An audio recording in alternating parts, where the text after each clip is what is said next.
Hello friends, welcome to the online study Adda. इस video में हम सीडीपी के पीवाईक्यूज को डिस्कस करेंगे। इसके अंतर्गत 2011 से 21 तक के यूपी टेट एग्जाम के क्वेश्चंस को शामिल किया गया है और साथ ही रीट एचटेट और अन्य एग्जाम्स के क्वेश्चन को भी शामिल किया गया है। यह वीडियो यूपी टेट 2026 के लिए इम्पोर्टेंट है, तो इस वीडियो को पूरा एंड तक जरूर देखें और पीवाईक्यूज को आसानी से रिवाइज करें। तो आइए फ्रेंड्स, सेशन को शुरू करते हैं। विकासात्मक मनोविज्ञान में जीवन का अध्ययन किया जाता है गर्भाकाल में, जन्म से जीवन पर्यंत, किशोरावस्था में। तो विकासात्मक मनोविज्ञान एक वैज्ञानिक अध्ययन है जो मनुष्य के जीवन में हो रहे परिवर्तन के बारे में बताता है। विकासात्मक मनोविज्ञान के 3 लक्ष्य हैं: विकासात्मक को वर्णन करना, समझना और अनुक्रम करना। मनुष्य जीवन चरणबद्ध तरीके से आगे की तरफ बढ़ता है, जैसे शिशुआवस्था, बाल्यावस्था, किशोरावस्था, प्रौढ़ावस्था। विकासात्मक मनोविज्ञान का अर्थ व्यक्ति के विकास के साथ ही उसके व्यवहार का अध्ययन है। तो इसका राइट आंसर होगा फ्रेंड्स, जन्म से। नेक्स्ट क्वेश्चन, मस्तिष्काधोमुखी एवं निकट से दूर का क्रम किस क्रिया का अंग है? ए चेतना का, बी विकास का, सी विवृद्धि का, डी संशोधन का। तो इसका राइट आंसर होगा फ्रेंड्स डी संशोधन का। मस्तिष्काधोमुखी एवं निकटता से दूर का क्रम संशोधन क्रिया का अंग है। इस क्रिया में संशोधन द्वारा समस्या को हल किया जाता है। नेक्स्ट क्वेश्चन, लड़का के पैदा होने के लिए उत्तरदायी क्रोमोसोम्स हैं।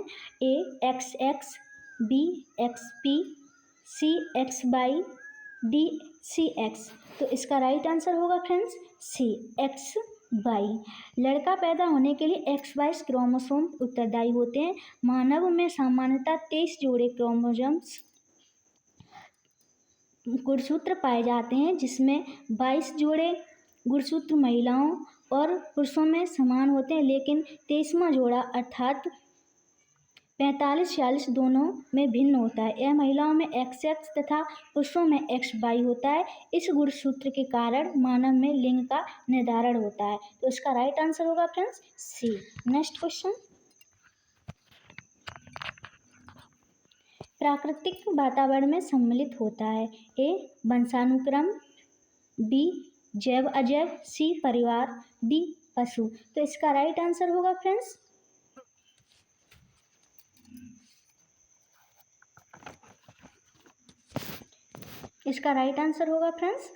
बी जैव अजैव। पर्यावरण का तात्पर्य ऊपरी आवरण है, अतः वे सभी तत्व जिसमें हम चारों तरफ से घिरे हैं वे पर्यावरण के अंतर्गत आते हैं। इन तत्वों में जैव एवं अजैव दोनों सम्मिलित होते हैं, अतः प्राकृतिक वातावरण में जैव अजैव दोनों सम्मिलित हैं। तो इसका राइट आंसर होगा फ्रेंड्स बी जैव और अजैव। नेक्स्ट क्वेश्चन, निम्न में से कौन सा सीखने के नियम में सम्मिलित नहीं है? ए अभ्यास का, बी तत्परता का, सी खेल का, डी प्रभाव का। तो इसका राइट आंसर होगा फ्रेंड्स सी खेल का। खेल सीखने के लिए नियम में सम्मिलित नहीं है। थॉर्नडाइक ने इस संबंध में अध्ययन किया एवं निष्कर्ष अधिगम सीखने के 3 नियमों का प्रतिपादन किया, जो इस प्रकार हैं: अभ्यास का नियम, प्रभाव का नियम और तत्परता का नियम। नेक्स्ट क्वेश्चन, शिशुआवस्था मानव विकास की प्रमुख अवस्था है। ए प्रथम, बी द्वितीय, सी तृतीय, डी चतुर्थ। तो इसका राइट आंसर होगा फ्रेंड्स ए प्रथम। मानव विकास की प्रमुख चरण अवस्था, प्रथम अवस्था शिशुआवस्था होती है, द्वितीय अवस्था बाल्यावस्था होती है, तृतीय अवस्था किशोरावस्था होती है और चतुर्थ अवस्था प्रौढ़ावस्था होती है। नेक्स्ट क्वेश्चन, बालक के व्यक्तित्व की नींव किस अवस्था में पड़ती है? ए शिशुआवस्था में, बी गर्भकालीन अवस्था में, सी बचपनावस्था में, डी इनमें से कोई नहीं। तो इसका राइट आंसर होगा फ्रेंड्स सी। बालक के व्यक्तित्व का विकास उसके सामाजिकता के कारण होता है। बालक का समाज जिस तरह से होता है, बालक के व्यक्तित्व का विकास भी उसी के अनुरूप होता है। बाल्यावस्था में ही बालक का संपूर्ण सामाजिक विकास होता है, अतः बालक के व्यक्तित्व की नींव बाल्यावस्था में पड़ती है। बाल्यावस्था मतलब बचपना अवस्था, बचपना अवस्था को ही बाल्यावस्था कहा जाता है। नेक्स्ट क्वेश्चन, पियाजे के अनुसार संज्ञानात्मक विकास की अवस्थाओं में बांटा गया है। ए 4 भागों में, बी 3 भागों में, सी 2 भागों में, डी 5 भागों में। इसका राइट आंसर होगा फ्रेंड्स ए 4 भागों में। पियाजे के अनुसार संज्ञानात्मक विकास की अवस्थाओं को 4 भागों में बांटा गया है। पहली संवेदनशील बुद्धि विकास की अवस्था, इसकी आयु होती है 0 से 2 वर्ष। दूसरी पूर्व संज्ञाय अवस्था, इसकी आयु होती है 2 से 7 वर्ष। तीसरी मूर्त संज्ञाय अवस्था, इसकी आयु होती है 7 से 11 वर्ष। और चौथी औपचारिक संज्ञाय अवस्था, इसकी आयु होती है 11 से 15 वर्ष। नेक्स्ट क्वेश्चन, अनुकरण की प्रक्रिया में सर्वप्रथम शिशु अनुकरण करता है। ए व्यंजन वर्णों का, बी स्वर वर्णों का, सी स्वर एवं व्यंजन वर्णों का, डी शब्दों का। इसका राइट आंसर होगा फ्रेंड्स डी शब्दों का। शिशु को अक्षर ज्ञान नहीं होता है तो वह उसी बात का अनुकरण करने की कोशिश करता है जिससे वह सुनता है। अतः शिशु सर्वप्रथम शब्दों का अनुकरण करता है। नेक्स्ट क्वेश्चन, मास्टर ग्रंथि के नाम से जाना जाता है। ए गल ग्रंथि को, बी उपगल ग्रंथि को, सी उपवक्र ग्रंथि को, डी पीयूष ग्रंथि को। पीयूष ग्रंथि को मास्टर ग्रंथि के नाम से जाना जाता है। यह एक अंतःस्रावी ग्रंथि है। इसका आकार लगभग एक मटर के दाने जितना होता है। यह मस्तिष्क के तल पर हाइपोथैलेमस के निचले हिस्से में निकला हुआ उभरा है और यह एक छोटे अस्थि में गुहा में दड़तनिका रज्जु में ढका हुआ होता है जिससे पीयूष ग्रंथि रहता है। इसी ग्रंथि से व्यक्ति की संपूर्ण शारीरिक एवं व्यवहारिक क्रियाएं नियंत्रित रहती हैं। नेक्स्ट क्वेश्चन, बालक की प्रथम पाठशाला है। ए परिवार, बी समाज, सी गांव, डी विद्यालय। इसका राइट आंसर होगा फ्रेंड्स ए परिवार। बालक की प्रथम पाठशाला उसका परिवार होता है तथा प्रथम शिक्षक उसकी माता होती है और परिवार में ही सर्वप्रथम बालक अपनी मौलिक आवश्यकताओं एवं अपने रिश्तों को जानना प्रारंभ करता है। नेक्स्ट क्वेश्चन, बालक का सामाजिक विकास प्रभावित होता है। ए सामाजिक आर्थिक स्तर से, बी विद्यालय से, सी परिवार से, डी इनमें से सभी। तो इसका राइट आंसर होगा फ्रेंड्स डी। दिए सामाजिक विकास को सभी प्रभावित करते हैं। बालक पहले परिवार का सदस्य होता है, फिर वह विद्यालय जाता है, वहाँ सीखता है और तथा सामाजिक आर्थिक स्तर की बालक के सामाजिकरण में महत्वपूर्ण भूमिका होती है। नेक्स्ट क्वेश्चन, सृजनात्मकता की पहचान होती है। ए पुराने व्यवहार से, बी चित्रकला से, सी संगीत से, डी नवीन परिणाम से। तो इसका राइट आंसर होगा फ्रेंड्स डी नवीन परिणाम से। सृजनात्मकता शब्द सृजन शब्द से बना है जिसका अर्थ है नई वस्तुओं एवं सिद्धांत की खोज और इस प्रकार नवीन परिणामों से ही सृजनात्मकता की पहचान होती है। नेक्स्ट क्वेश्चन, हम करके सीखते हैं किसने कहा है। डॉक्टर मैस योकम, सी सिम्पसन, डी कॉलसनिक।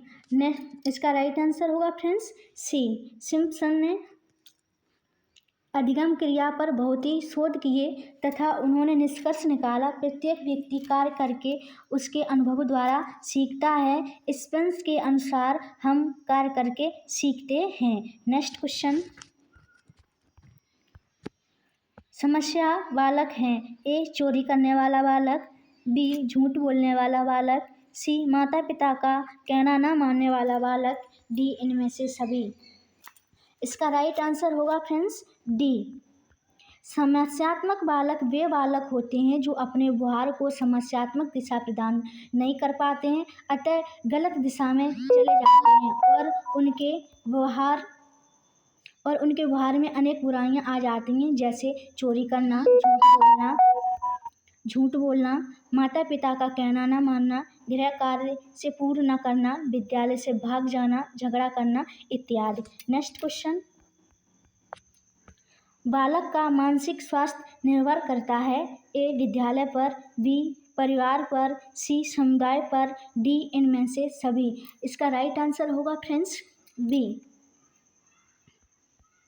स्वस्थ शरीर में ही स्वस्थ मस्तिष्क का निवास होता है और तभी व्यक्ति नैतिक, अनैतिक एवं सही गलत का पहचान करता है। सर्वप्रथम परिवार का एक उत्तरदायित्व है कि वह बालक के स्वास्थ्य का ध्यान रखे और उसके मानसिक विकास को नियंत्रित कर सही दिशा प्रदान करे। तो इसका राइट आंसर होगा फ्रेंड्स परिवार पर। नेक्स्ट क्वेश्चन,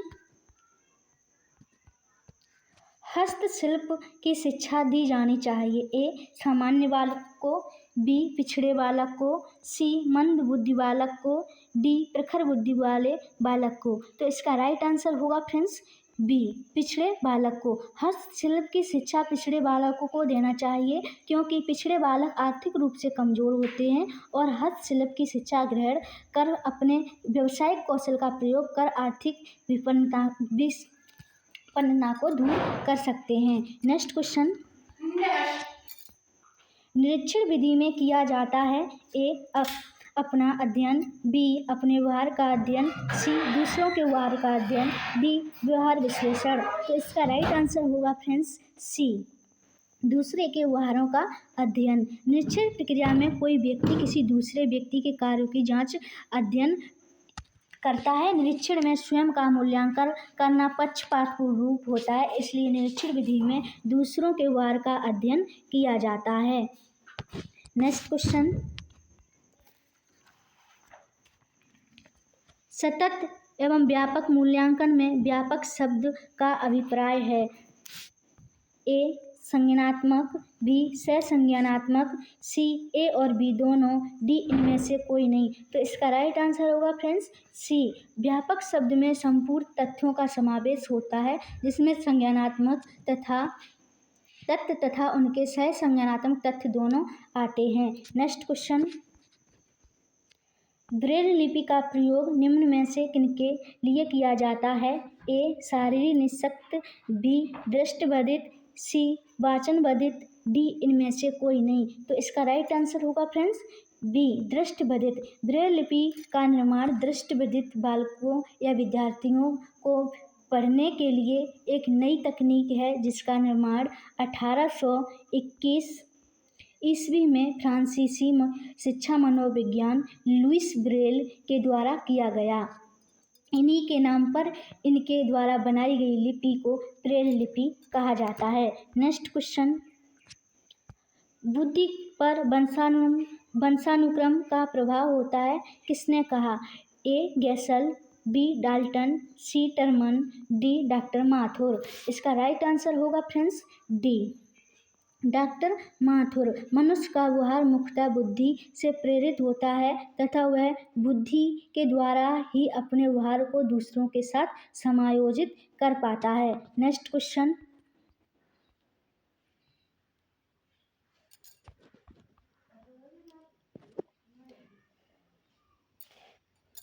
बुद्धि का वंशानुक्रम का प्रभाव होता है, किसने कहा है।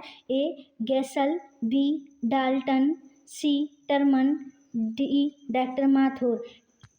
इसका राइट आंसर होगा फ्रेंड्स डॉक्टर माथुर ना होकर डॉक्टर मन, सी इसका राइट आंसर सी होगा। टरमन के अनुसार ही बुद्धि एवं वंशानुक्रम का प्रभाव पड़ता है। नेक्स्ट क्वेश्चन,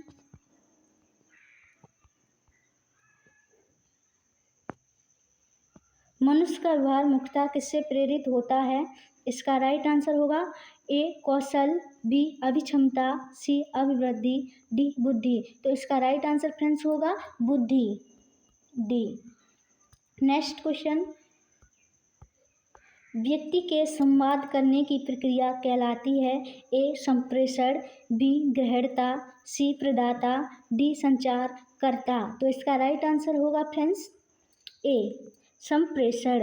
व्यक्ति के संवाद करने की प्रक्रिया ही संप्रेषण कहलाती है। नेक्स्ट क्वेश्चन,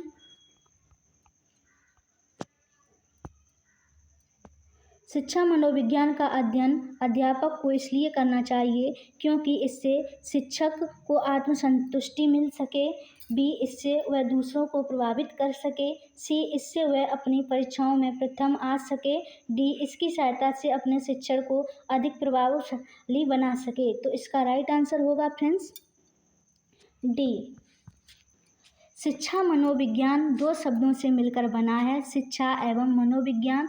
जहाँ शिक्षा का संबंध अध्ययन अध्यापन से है, वहीं मनोविज्ञान का संबंध व्यवहार से है। अतः शिक्षा मनोविज्ञान का तात्पर्य व्यवहार एवं अध्ययन कर अपने शिक्षण कार्य को प्रभावी बनाना है। तो इसका राइट आंसर डी होगा। नेक्स्ट क्वेश्चन, एक बालक की वास्तविक आयु 12 वर्ष एवं मानसिक आयु 15 वर्ष है तो उसकी बुद्धिलब्धि होगी ए 125, बी 120, सी 80, डी 100। तो इसका राइट आंसर होगा फ्रेंड्स ए 125। बुद्धिलब्धि निकालने का सूत्र है बुद्धिलब्धि मानसिक आयु बटे वास्तविक आयु गुणा में 100। नेक्स्ट क्वेश्चन, पाठ्यक्रम होना चाहिए ए छात्र केंद्रित, बी विद्यालय केंद्रित, सी शिक्षक केंद्रित, डी इनमें से कोई नहीं। तो इसका राइट आंसर होगा फ्रेंड्स ए छात्र केंद्रित।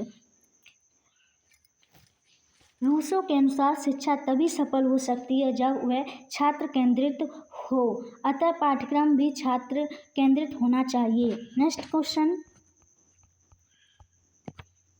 प्राथमिक शिक्षा में मदद करता है ए बच्चे का सामाजिकरण, बी बच्चे का लोकतांत्रिकरण, सी पाठ्यक्रम की समझ, डी इनमें से सभी। तो इसका राइट आंसर होगा फ्रेंड्स बी बच्चे का लोकतांत्रिकरण। बच्चे का लोकतांत्रिकरण होना प्रारंभिक शिक्षा का मुख्य घटक है और बच्चे स्वतंत्र होकर अपने कार्य एवं व्यवहार को संचालित करते हैं। Next question,